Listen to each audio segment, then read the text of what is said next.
There you go. We'll be making the recording available to all participants after the webinar. Your microphones will be muted during the webinars. We have a large number of participants online, but we do encourage you to submit questions and comments via the chat feature on Zoom, which will enable all of us to participate. We'll pick up these questions during the Q&A session at the end, or I may answer some of them online as we go. This webinar is scheduled to last for 1 hour. For those of you who haven't met before, my name is Craig McCoy. I'm the chair of the LHR Connection, which is a role I've held for the last 8 years or so. I'm also a senior HR director with around 35 years experience in the profession and a fellow of the CIPD. I've actually held 17 HR director jobs in my career, both as a permanent and currently as an interim in different sectors of organisations. I'm currently the interim HR director at St John Ambulance in the UK. A few words about the LHR Connection. We're a long-established professional networking group for everyone with an interest in the world of HR. Originally established in the 1980s, our origins were within the CIPD. We remain affiliated to the CIPD, although we have an independent board which I chair, consisting of 9 senior HR professionals. In normal times, we're better known for our live events with great speakers and great networking. However, during the present times, all our events are still online, although we are hoping to get back into the real world as early potentially as next month, but watch this space. So I'm afraid you'll have to supply your own wine and canapes for the moment, unfortunately. We're a not-for-profit organisation, and our model is based on commercial sponsorship. And you can see on the slide in front of you our main sponsors for the moment. Thank you for the drink, Chip. That's very kind. This slide shows our current annual sponsors who are drawn from a number of sectors servicing the HR industry. So I'd now like to introduce our speakers. So our sponsor for this event is Capgemini Invent, the global digital innovation consulting and transformation business. And we have a number of speakers today. Our first speaker is Aditi Kejriwal, who is the VP Workforce and Organisation for Capgemini Invent, specialised in enterprise transformation with over 20 years experience of HR and talent consulting experience. Also joining us, we have Ciprian Ahire, who is the managing consultant in the future of HR, employee experience and HR transformation.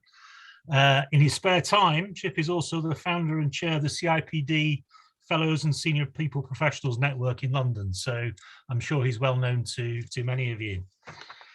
And also joining us, we have Phil Shelley, who leads the SAP HCM Payroll and Success Factors capability. And Phil has over 20 years experience of helping clients transform HR through the deployment of HR systems. So without further ado, I'm now going to hand over to Aditi, who will be the first speaker from Capgemini. Thank you. Thank you so much, Craig. And hello, everyone. It's a real pleasure to be here with all of you. And such a brilliant platform to have like-minded professionals talk about where HR is headed and how technology has a significant role to play in that enablement.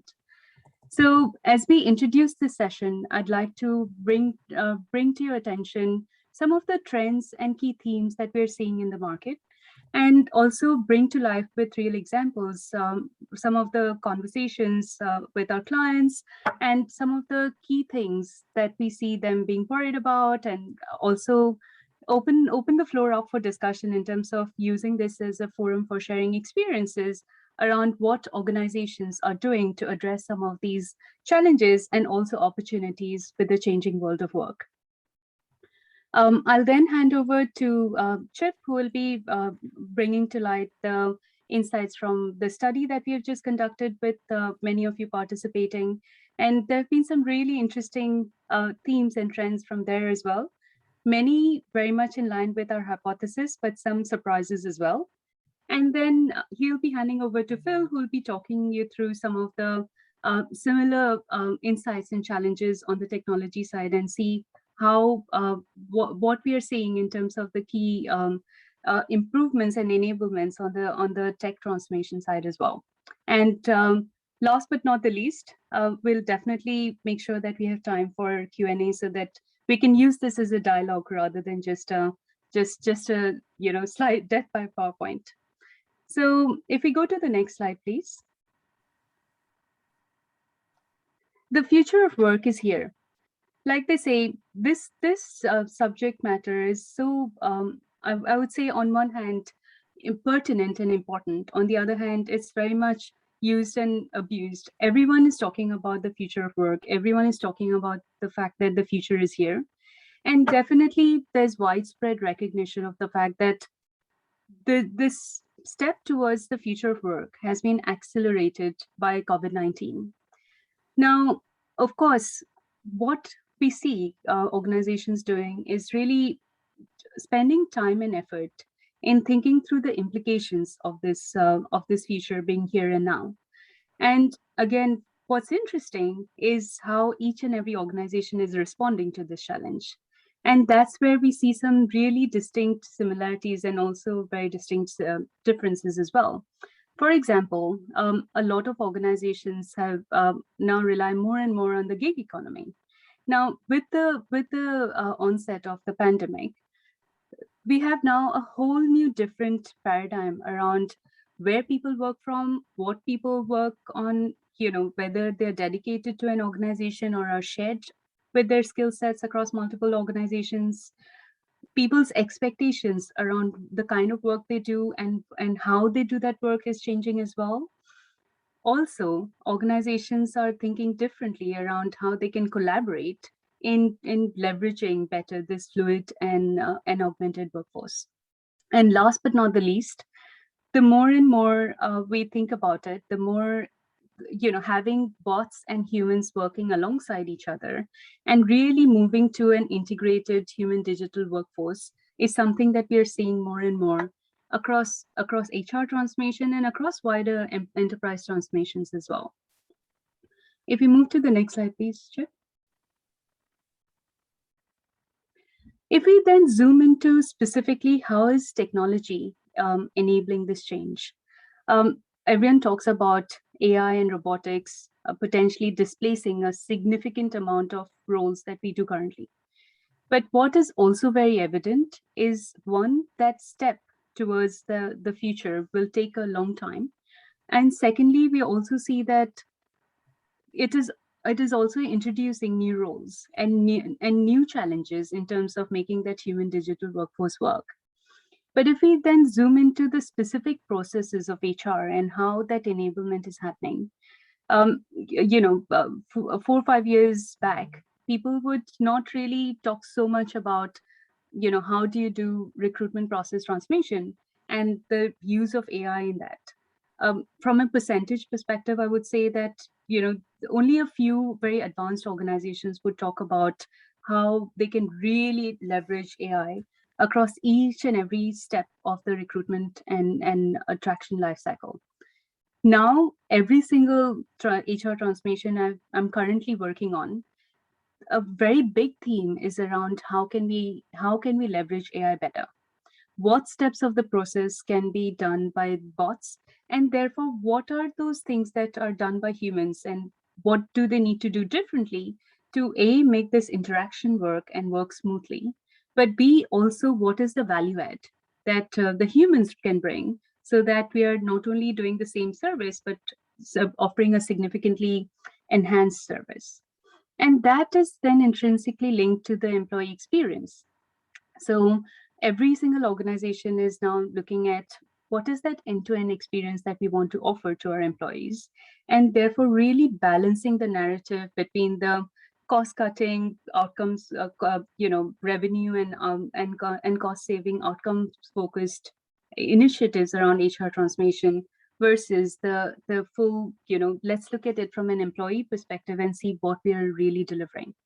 And in doing so, again, digital coaches, chatbots all across the HR lifecycle of offering more real-time support and advice. Going back to the recruitment example, for instance, many organizations are really thinking about how they can leverage chatbots better in supporting the candidate experience in a much more meaningful and seamless way.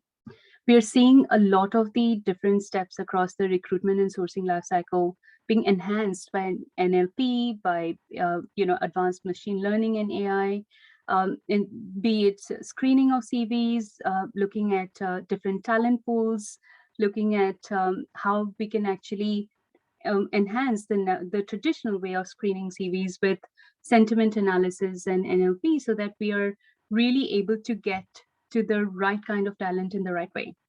And also automating and enhancing different steps of the recruitment lifecycle. So the challenges, but then also the opportunities that technology offers in really helping HRs make a step change into the future are incredible.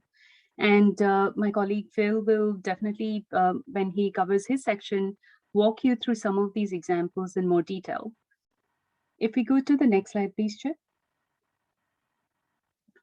This is one of my favorite slides. So, of course, like I said, everyone talks about move to this new normal. But what is interesting is what is the impact of that move? So bringing some of these statistics to life, over 6 in 10 organizations witnessed productivity gains, not losses, as they moved their workforces to remote working. And these productivity gains were almost up to 24%. Now, of course, this poses another question on the flip side around health and well-being, making sure that we are doing all of this in a sustainable way.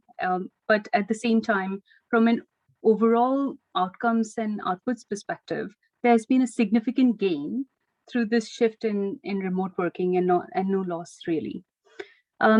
If we then look at cost savings, there's studies say that organizations comprising more than 50,000 employees may save up to 220 million euros through automation and deploying automation in line with the upskilling strategy.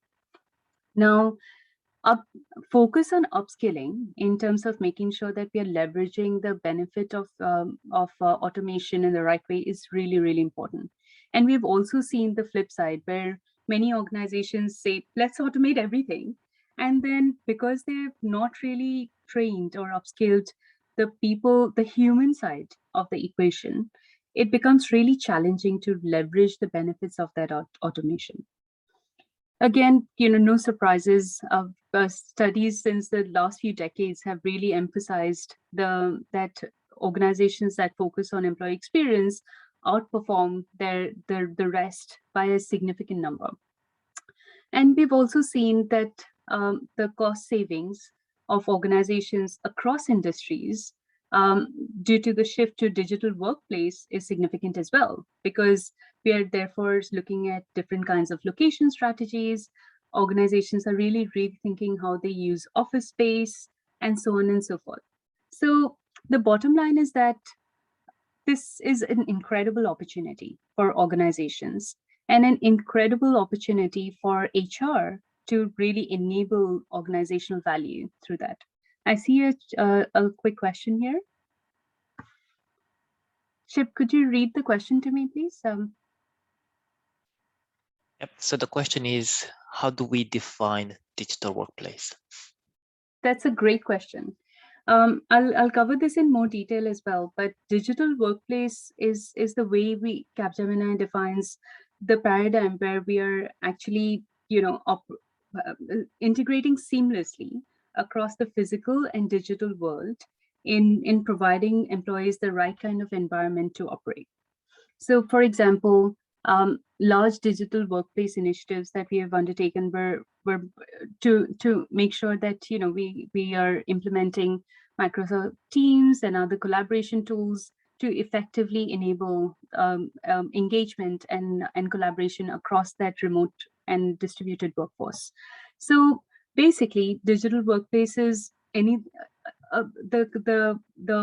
kind of organization that offers the right environment, both in the physical and remote world, to make sure that the employees get the right kind of operating environment to continue their work. If we move to the next slide, please.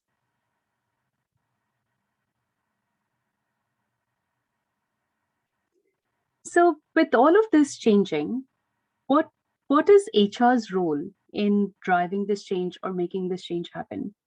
Well, a lot of this continues to be driven by people and how people operate in this new environment. So HR has a very, very significant role to play in this. It has a really significant role to play in terms of making sure that we are really offering personalized and digitized HR. And it builds on the previous question around understanding people's preferences in a lot more mature way than we have in the past, because now people have different preferences for different working schedules and work patterns, balancing their office work with childcare responsibilities, for example, or caring responsibilities, etc. So really understanding what each and every individual in the workforce needs and wants, and being able to offer personalized HR to enable that is a distinct trend that we're seeing in every single client that we're working with. The other really interesting trend is around continuous learning, because the world of work is changing so fast. And like I was saying, that we need to make sure that we are investing in upskilling. Otherwise, it's hard to get the necessary value out of this human digital workforce. So organizations are increasingly thinking about what is the kind of learning environment they are offering their people. And, again, as Craig mentioned, we're still navigating our way through what is the right balance between face-to-face interaction and remote interaction. And the same goes for learning as well. So organizations are really rethinking their learning strategy and looking at how they can make learning bite-sized, accessible, and continuous, so that we are able to drive agility in the way we are upskilling our workforce and be on top of whatever changes the workforce needs to embrace as we're moving through this journey. And last but not the least, organizations are really trying to make this whole change purpose-led, because it's hard enough to create the right vision, the right culture and environment in a face-to-face environment. The whole challenge gets multiplied thousands of times as you have people who you would hardly see, working across different kinds of time zones and fully distributed. So organizations are really focusing on how they can still enable that entire narrative, the reason why people want to work, why is this the right organization for them, all of that being enabled by a very, very strong purpose. And that strong purpose being also rooted into service for the community, as well as focus on sustainability. Chip, if we move to the next slide, please. And this again highlights how we are looking at HR's focus areas. And what we've seen is there are 4 key things that HR really needs to think about. First of all, how can HR move from wherever it is currently to really becoming intelligent HR? And what we mean by intelligent HR is an HR organization that is capable and ready to drive this continuous range of changes in the world of work. New working paradigm. So as we've talked a lot about, the impact of COVID-19 and move to remote working, etc.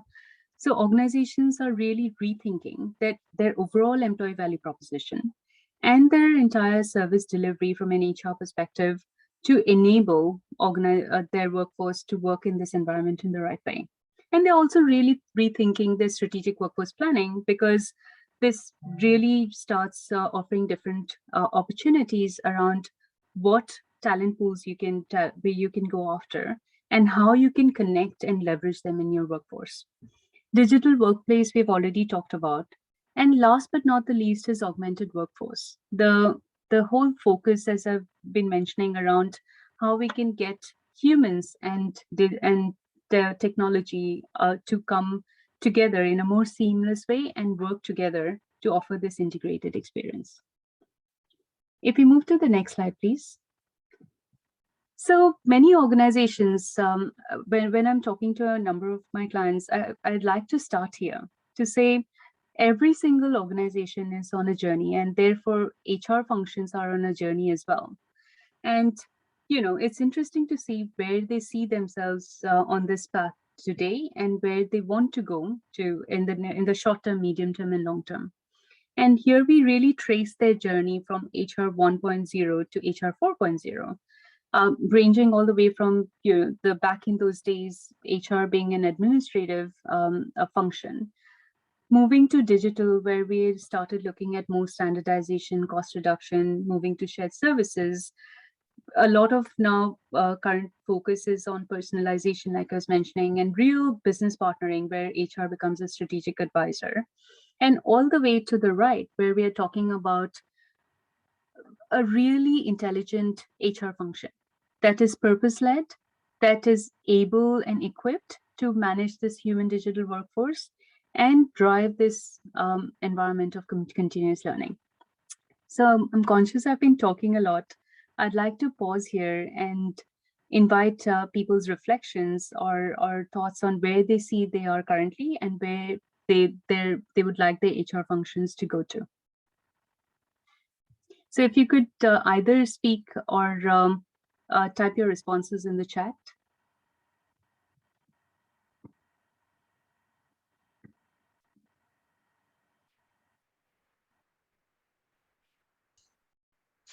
Let's give them a few seconds while they reflect and they start typing. Absolutely. And while they're doing that, I'm just going to pose a question, Aditi, from your vast experience across the multiple different organizations and projects you've seen so far. What are some of the trends that you see, or what do you see predominantly organizations sitting or going? And this on the grid spectrum, scale. you mean? Yes. That's a really interesting question. So I would say that many organizations are currently in the almost either at the personalization level or in between digitization and personalization. And some of the more progressive organizations are definitely leading the way in terms of getting to the right side of the spectrum and really moving to touchless HR, purpose, continuous learning, etc. But those organizations are relatively few and far between. And what's also interesting is that we see different levels of each of these characteristics across different parts of the HR operating model. So for example, if we look at the construct of shared services centers, we're working with one of our biotech organizations and doing the location strategy for the shared services center. And again, the focus was very much on standardization, cost reduction, etc. But what was interesting is how they were really thinking about moving to an employee-less shared services organization, if possible. And they were also really exploring how they can revisit their location strategy to leverage this move to remote working. So again, that in this example, you'll see it touches different points across the spectrum from a shared services perspective, because what they really wanted to do as a result is focus on a more segmented or tiered service delivery, where they were able to really tailor the service to the specific needs of different segments of the workforce. So there was a nice blend of cost reduction, but also personalization and offering better service. Perfect. Thank you very much for sharing that. So we do have some comments in the chat. Mark is saying that they're currently at 2.0 with some elements of 3.0, but looking to move to 4.0 in the next 2 years. So quite a great journey there. Awesome. And Mark, would love to get your perspectives more around what do you see as the key enablers and also potential risks in your move from 3.0 to 4.0?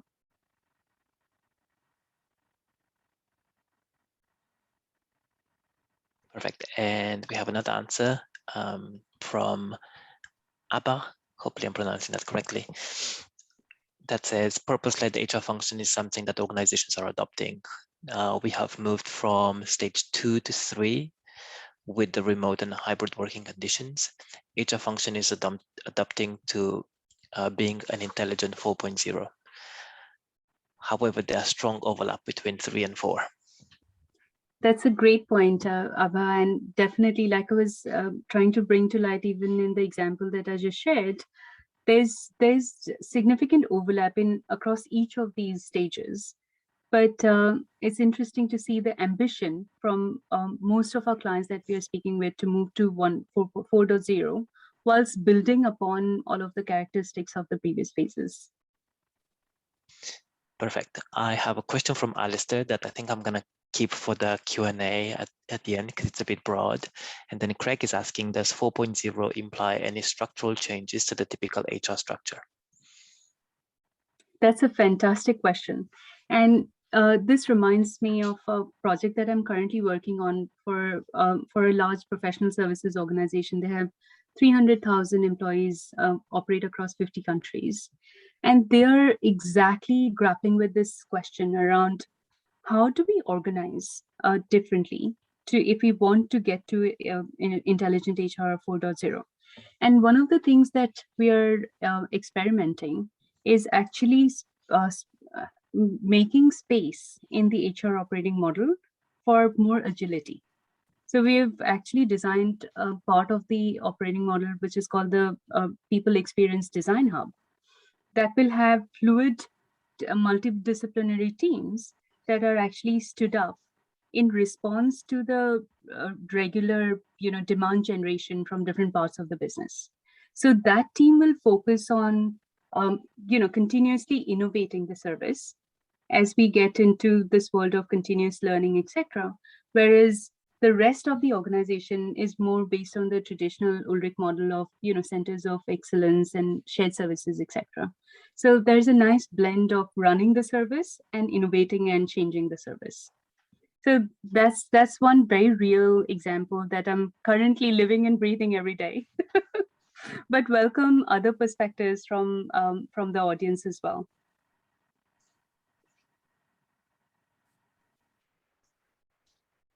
We'll keep this question going, and if you think of other examples, please do feel free to share on the chat. So coming to this slide, I think we've talked a lot about all of these things already, but just to summarize, with the changes and disruptions, there is a real focus on personalized and digitized HR, continuous learning, and these things we've already talked about. But the other thing I wanted to really highlight is the real shift in organizations wanting to make the whole employee experience a two-way street, and therefore really investing in tools and analytics that help us to understand what employees need and want. Advanced analytics telling us what are the hotspots from an employee engagement perspective, but also from an experience perspective. And really using this continuous listening to continuously iterate and evolve the HR service as well. And not to mention the real increasing focus on social media, because it's not only just what employees tell us through the formal official mechanisms. Probably 10 times more powerful is what they go and tell about us in social media. Every single recruit that I have had in the last year or so has definitely come into the interview being well informed with what their employees talk about Capgemini on Glassdoor, for example. So that's also another really fascinating trend that we are seeing. And again, giving you another real life example, we're doing for one of our clients, as we started their HR transformation journey, we actually commissioned a piece of work to do using AI to really mine what people are saying about them across various social media platforms. And using that insight, we actually really looked at what was said in social media versus what was said internally, and then leveraged all of this to really think differently about their HR transformation journey. So that was a fascinating piece of work. And what the clients saw so much value in that they made sure that that was then embedded within their continuous listening strategy going forward as well. So I know we've talked a lot about lots of very different things, but I just wanted to use the first part of this session to set the stage in terms of the key trends and themes, and hopefully that will help you look at some of the research findings in that light as well. So without much further ado, I'll hand over to Chip. Thank you very much, Aditi, and hope what Aditi has spoken so far has created a bit of a vision for the future for some of your organizations, and also sort of started creating in your head what is the pathway forward as well. So if you're already doing parts of 2.0 or 3.0, what does 4.0 look like, and what are some of the steps you can take in that direction? Aditi mentioned that we've been doing this study, and as part of the study, I'm happy to say that you're the first people that are actually seeing these results besides the team that you see before you. So besides me, Aditi, and Phil that had to look through some of these insights beforehand. And this is the first time we're presenting them both internal as well as external for people that have been looking into the study. So what we've done with the study is we've tried to create an understanding from the market and from HR leaders and senior HR professionals. What are the type of things that actually nudge organizations towards the future? What does HR readiness for the future look like?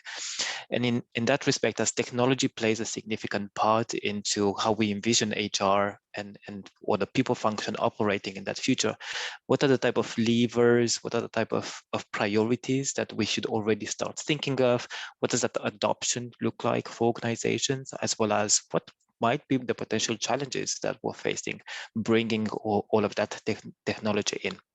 So I'm going to do a quick quiz of a tour of some of the stats. So we've had 11 questions in the study. So I'm going to take you through some of those stats and what they say before handing over to Phil for some examples of what some of those technology might do in different organizations, and stories from battle scars, basically from his experience of working with those type of technologies as well. So the study participants that we've had up to this moment, and imagine this being an interim result because the study is still open for people to participate up until the 1st of March. We've had 88 HR leaders and senior HR professionals responding to the study across different sized organizations, across different sizes of HR teams, and of course across different industries, which is quite relevant for us to get a clear understanding of where these responses are coming from, if there's any specific data that is connected with one sector or other. So as you would imagine, there's significant almost like positivity towards technology in HR, specifically in technology, IT, and telecoms as a sector. But more so, what we've done is we've started the study with two main questions. Is that we looked at to what extent is your HR function meeting the current needs of the organization, and then the future needs of the organization. And this is self-reported, so there's obviously a little bit of bias in there that hasn't been yet validated. But what we found out is that with a predominant amount of confidence, HR leaders and business professionals, so I think to some degree and to some degree and to a high degree, you get over 50% of HR professionals saying that the HR function currently meets the future organizational needs. And even more than that, you get almost 6-7% of respondents saying that they meet the current needs today.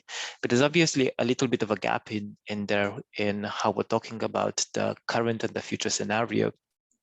And you see that gap even bigger in the high degree confidence of these results. But that's not all. As we went through some of these self-reported things, we wanted to ask HR leaders around what are some of their priorities. So what are the top 3 priorities? As we've seen 2 years of COVID response, of adjusting organizations, of adjusting operating models, implementing technology, furlough, no furlough, cope with everything that we've been doing as HR professionals for the past 2 years, we wanted to say at this moment in time, as we're starting to see the light post the pandemic, what are the type of priorities that HR leaders are started to think of? And with no surprise in the context of the Great Resignation, and I smile when I say that because I know that's controversial term, but the great rethink of jobs, or whatever the terminology that you believe in, it's out there. Talent attraction and retention is one of the key things that is under the minds of leaders. So just shy from one person, we had almost half of them saying that this is one of their key priorities, one of the key 3 priorities as part of the next 18 to 24 months. And obviously, as we've had to move a lot of of our workplaces into the digital environment and digital workplace, we had this element of digitization of the workplace, and then building critical skills and competencies, which are highly relatable with the new environment, changing operating models, but also partly or maybe indirect implications from Brexit and sort of some of the shortage of the skills that we need to keep our organizations growing and sustaining that growth in the next few months. Now, there's a lot of other results on this board, but I've just picked up the top 3 of them, and I'll make sure that Denise is going to send over the slides, because we've also embedded some interesting links in there for some more resources for you to read in your spare time as well. Now, as we go through this, we've also looked at the key challenges. So if we've picked up the key top 3 priorities for HR leaders, what are the type of challenges that HR leaders are facing at the moment in organizations? And again, with no surprise, talent and skills are on the top list of priorities for HR leaders. But also to another extent, workforce insights and planning, and that element of people analytics. How do I understand and delve deeper into the needs, the ones, the makeout of my workforce, to be able to respond accordingly as an organization to their needs, as well as some of those shifts. And then to a close degree to that, we have improving employee experience. So 12% of participants voted that as being one of the top priorities. And that is to do with changing ways of working, adapting to COVID environment and different ways, whether it's hybrid, whether it's remote, whether it's in the office, but with increased protection and different ways of adapting to work. That improving employee experience has been on the minds of HR leaders for a while now. Now, on question 7, we've asked, related to that, how close are these organizations of providing employees with what we call a consumer grade experience that people would expect from work? And consumer grade is almost that definition of, I'm on Amazon and I'm already ordering coffee, and Amazon is already recommending to me to buy a coffee machine or anything else that I might need associated with my purchase, but will also recommend and pick up my online shopping behaviors online to give me future recommendations, as well as understand what type of buyer am I as part of that. And that's traditional with Amazon, it's in Netflix and in a lot of these other platforms. But in the environment of work, that's not as usual as you would find it in retail, for example. So what we found is that some organizations self-declare, so 6% of HR leaders self-declare that they're already providing that customized and consumer-grade experience at work, where predominantly you'll see that from not sure to somewhere in the future, more than a year ago, you'll see the predominant answers. So almost 85% of answers sit within that landscape, that future landscape of, we are thinking about it and we would want to provide it. We might have some timelines around it, but predominantly we might not be sure if we can achieve those. So the confidence of providing that future experience is still somewhere unknown. Now, in the next questions, we've started targeting some of the questions, trying to understand the landscape of HR technology in these organizations. And we've asked, to what extent have you made changes to your HR technology to help address these strategic priorities. So thinking about adjusting pay and payroll structures, adjusting organizational charts, adjusting technology to make it accessible for people when they work from home. So if you have an on-prem, how do you move it into the cloud or anything else in that landscape? We've seen predominantly there's been just adaptation of technology and limited changes, so limited tweaks to make those changes and adapt to new ways of working. But also 11% of respondents said they've made no changes to any of their technologies, and they've kept the status quo as that would be the case. What I am interested in delving deeper into this at some point is trying to understand what are some of the indicators of why some of those things happened. So is it cost related? Is it priority related? As I'm mindful that for the past 2 years, we have been on the front lines of the organizational response to the global pandemic, to Brexit, to Black Lives Matter movement, to anything else that has happened that has been external environment impacting our organizations. Then in question 6, we asked, to what extent is your current HR technology landscape supporting your HR and organizational strategic direction? And this is to what Aditi was mentioning earlier, that intertwined between how HR is delivering the service and how the technology is fully enabling and complementing everything that your HR function is doing. So to this question, we've had self-reported of predominantly within that to some degree and to a limited degree. Obviously, the confidence of this should go higher if we wanted to get closer to that HR 4.0, where everything is very well integrated and offers that smooth experience to our end users as well, whether they are employees or they are business leaders or line managers. Now, in question 8 and 9, we've asked questions predominantly around the current needs of HR technology, as well as the barriers that you foresee your organization could face in undertaking a digital transformation. And obviously, in barriers with no degree of surprise, cost is one of the key indicators. So the cost of not just of running the technology, but also moving into that new environment and adopting that technology. Now, choosing the right tech seems to be on the mind of a lot of HR leaders, and how do they make some of those decisions? Should those decisions look at how the technology is responding to the current needs of the organization or the future needs of the organization? And then adoption comes quite high on this scale as well. So we're looking at what is the adoption of technology and to what degree that technology that is implemented is actually supportive of the business model. And then on the other end, we have the current needs of HR technology, and we've prioritized this based on the response. The way we've structured it in the answers was on the hire to retire life cycle to try to pick up some of those key points where we're normally seeing technology and AI being leveraged, but obviously workforce planning and people analytics connected with that element that we were talking about earlier about the skills gap and needing those skills in the organization. We have frictionless employee experience, so how you're creating that interaction with employees that is not frustrating people, but actually allows them to achieve the end results quite fast, speedy, and supported. You have providing core HR services, which are crucial. So that's the baseline of some of the things that technology should be able to do for you. And then you have the attraction of the right talent as top 4 priorities in this list. And this is almost my last question, and this is related with that maturity that Aditi was talking about earlier.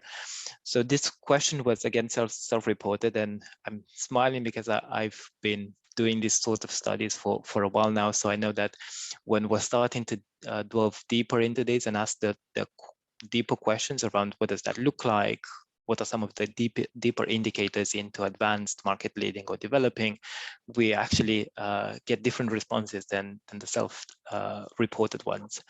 So in here, we're asking, what is the maturity level of your HR function's ability to transform? And that level of readiness. And you see here almost 65% saying that they're developing. So they understand the gaps that we're facing, and there's a typo there that should have double checked. So we're predominantly understanding that the gaps we're facing as an organization at the moment and our HR team ability to transform and change. but we don't necessarily understand how we can manage that transformation. And that basically comes into that advanced, that 17.7%. Advanced is we're prepared to manage the transformation ourselves, and then market leading is we're ready to lead the transformation for HR, but also for the organization. So you see it predominantly in the left-hand side of the screen where the market is self-reporting at the moment. And then last question that we've had as part of the study was around where do you see the greatest opportunity for automation and AI in the current HR function? And what you see at the bottom there are just segments on the hire to retire life cycle, from talent attraction to workforce transition and basically exit from the organization. And you see here predominantly you'll see HR administration is one of the key points of what are the type of workflows, what are the type of AI-enabled interactions that we can leverage to make our lives as HR professionals a bit easier. And then the second one is onboarding, that there's an expectation that and desire for onboarding to become less heavy and less people intense, and embed some of those workflows supported by AI to actually create a smooth experience. Now, I can talk about this for hours because I've been looking through the data for the past few weeks, but I think the data can say a different story once we're connecting it with some examples, with some real life stories, and as I mentioned, some battle scars that Phil can share with us. So over to you, Phil.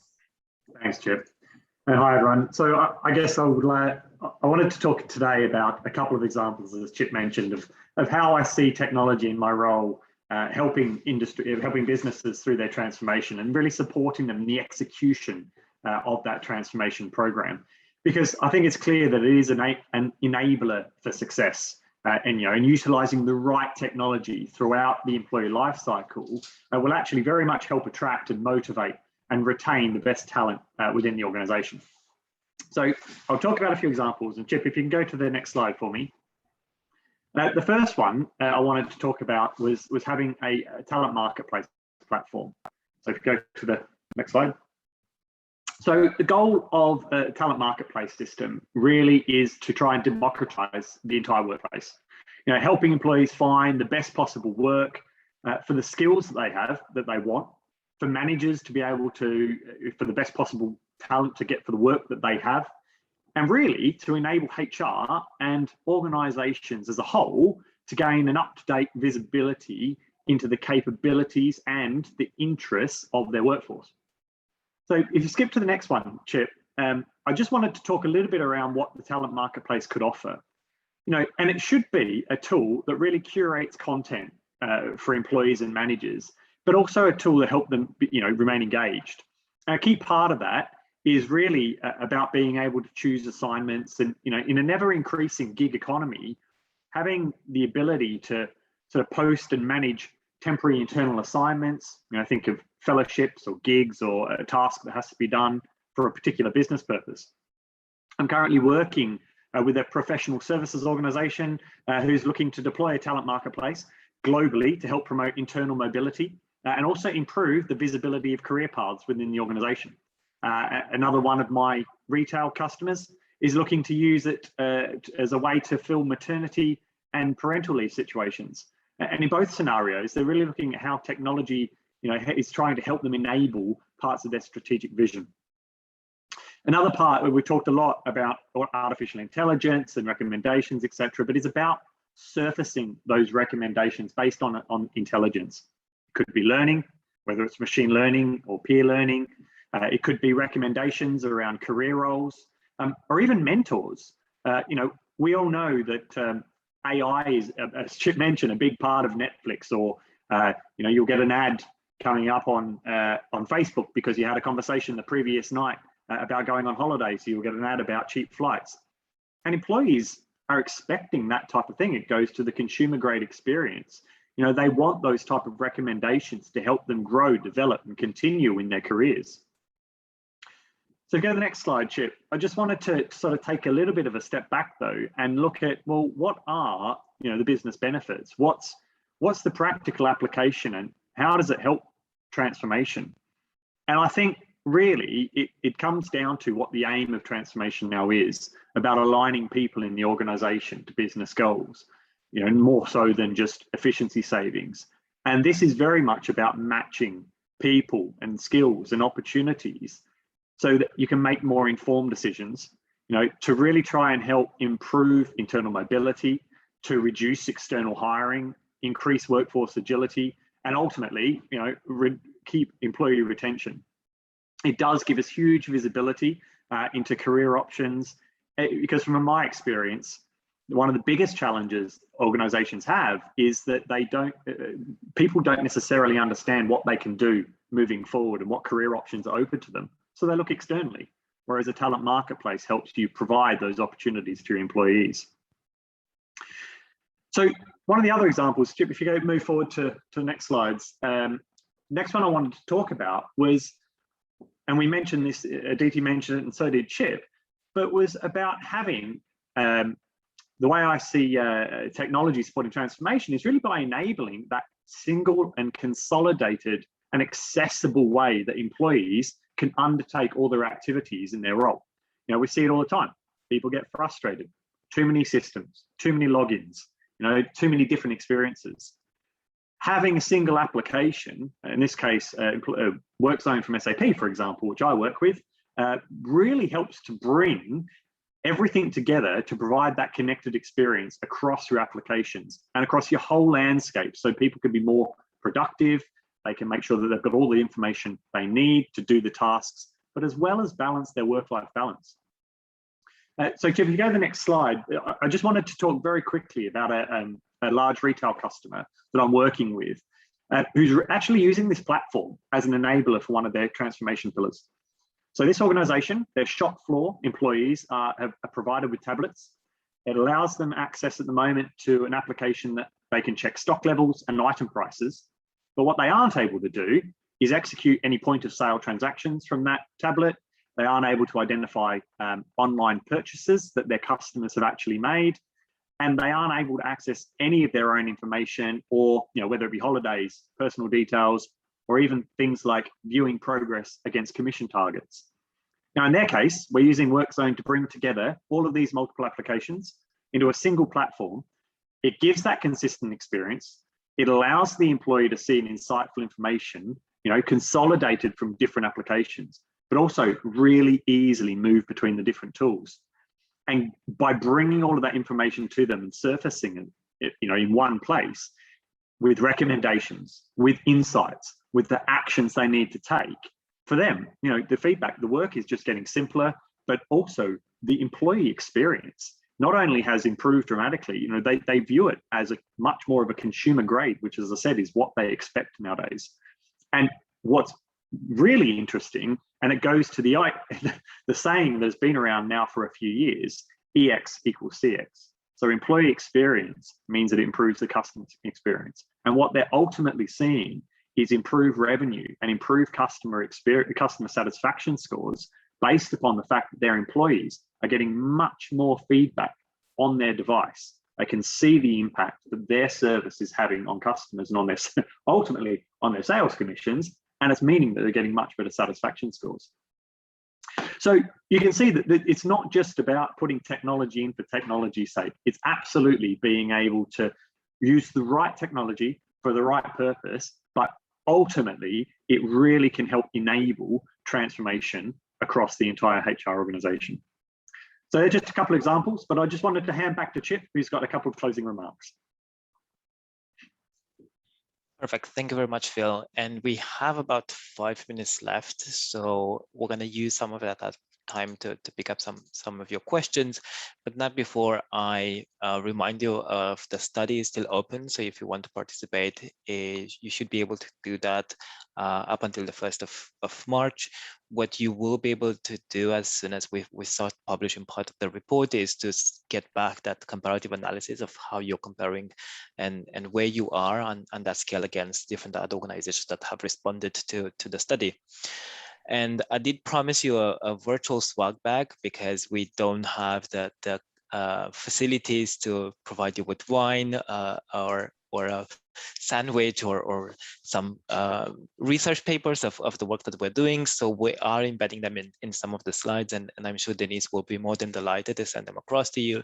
So the first one is what Aditi was talking about earlier about our point of view on what reinventing work looks like, with clear definitions and clear insights of why we think that is part of the future of work. And then a suite of different research papers, both from the Capgemini Research Institute, that's the top one awarded internal research institutes, as well as some of the work we've been doing in interviewing HR leaders on the future of work, hybrid working, and other work that we've been doing. So Craig, I'm going to hand over back to you so you can facilitate any questions that we're getting from the audience. Yeah, thank you, Chip, and yeah, please do submit any further questions that you have for the panel. I've got a couple myself actually, which if I can throw those in. So the first one is some great coverage of the consumer grade experience everyone wants to experience these days in the world of work, and how technology can enable that. I wondered if you were seeing a commensurate increase in influence of the HR function, because you would imagine that given the growing importance of the employee experience, does that necessarily mean HR functions and HR leaders are becoming more influential in organizations? What your thoughts were on that? Controversial topic. I mean, needless to say, 100% yes. So there's definitely, increased respect, but also increased understanding around how difficult the role of HR is in enabling the workforce, especially with all of the changes in the world of work. I think in the spirit of complete honesty and transparency, what remains to be seen is how we capitalize on that shift in really enabling HR itself in getting up the upskilling curve to deliver that different and new experience and different HR. Yeah, and to add to that, some of the things that we've been seeing and some of the trends we've been identifying specifically around the employee experience position HR in the driving seat of some of those changes, but not solely HR. So how can HR partner with the CEO, with facilities, with technology, so CIO, with other parts of the business, and bring down some of those silos for the benefit of the organization and the benefit of employees. So how can consistently the organization transform and transform the enterprise to drive that improvement of employee experience forward? Very good, thank you. Now another question, you talk very eloquently about customer experience and employee experience and how those need to align. It's a bit of a chicken and egg question, but sort of which comes first in your experience? In our experience or in practice? Well, I just wondered whether you were seeing any trends amongst clients. So, do organizations put the two things together when they're looking at their strategy? Do they think about customer experience and employee experience in the same breath? I can answer from my experience. I think, Craig, the reality is that a lot of organizations will put customer experience probably, I'm going to say first, or in that they've been focusing on it for longer. I think, historically it's been, we've had CRM systems for a long time. I think the concept of employee listening, employee engagement in comparison is probably a newer topic that's come out in, for wider organizations. The link between the two has always been there, but I think it's become a lot more apparent and a lot more measurable now with the technologies that are in place. If I look at some of the technologies that we implement, whether it could be Qualtrics or Glint or Peakon, but the ones that enable you to bring the different information around organizational transactional data to then bring with employee experience information and combine the two, then you can start to see the trends and it becomes so much more apparent, so much more compelling to allow the HR organization to say, we can clearly see the benefits and build that business case to then help deploy, to really drive forward the importance of employee experience. So CX has always been there. It's money, it's revenue. Now we're seeing the fact that actually employees can generate revenue too. And I think that's driving the value forward, the value proposition forward.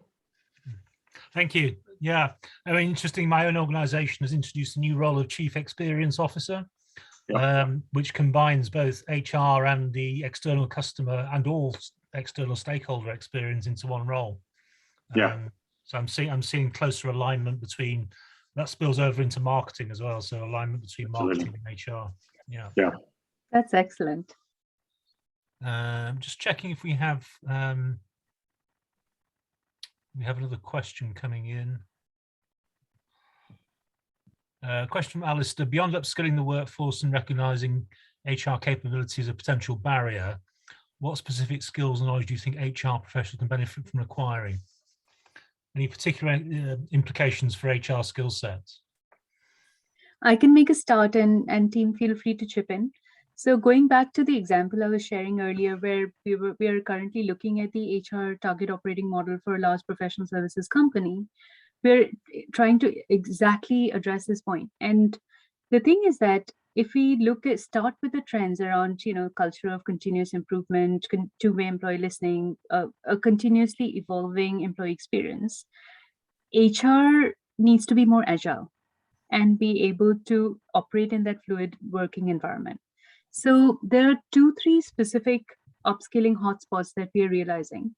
One around being more comfortable with ambiguity and being able to operate in a more agile environment. Second is really being able to interpret and leverage data and turn that into insight so that every single piece of advice HR offers to the business is enabled by facts and figures and real numbers. And that we've seen being actually a real challenge in many organizations to get HR to be more numerate and more business and numbers focused. And I think the third thing is really this blend, as you rightly pointed out, Craig, around, the customer experience and employee experience, and being able to then HR turning into experience designers and being able to implement some of those marketing techniques in architecting the experiences of the future. What's been your experience, Craig?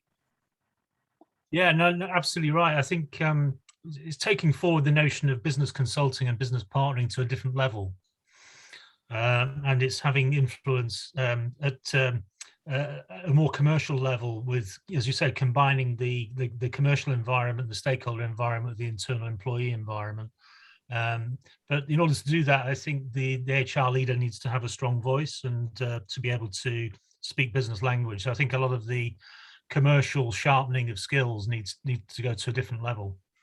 Yeah. Absolutely. Yeah, and I think HR as a function is turning from almost like doing the talk and being a sort of sentiment focused department into being a strategic and scientific based. So what is the science of HR? Yeah. How do we become those scientists that prototype, test, bring in the data, we prove that the insights and the value that it brings to the organization, and we start treating HR as a function that actually generates revenue. So we were having conversations about payroll and holidays. Holidays should be on a list into our P&L to understand if they're not taking, there are risks to the organization. If they are taken, then we're already accounting for people being out of the business for that period of time. That's very true. That's very true.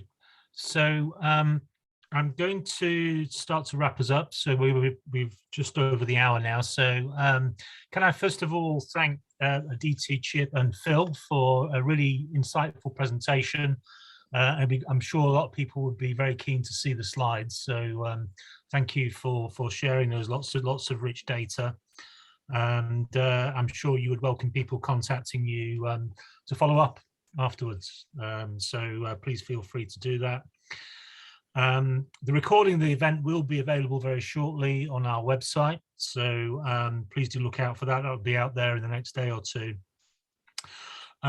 Just before closing, to say our next webinar is on the 22nd of February, and the topic is boosting the employee proposition on a budget, which is hosted by each person. who are reward and recognition specialists. So they'll be talking about how to make your money go further, or how to make your employees' money go further, which I'm sure they'll welcome in this high inflation world that we're now living in, and the world of tax hikes and national insurance increases. Apparently, according to the Money and Pension Service, nearly half of UK adults don't feel confident in managing their money. So I think that's very, very topical. So that's our next webinar on February the 22nd. I hope you can join us.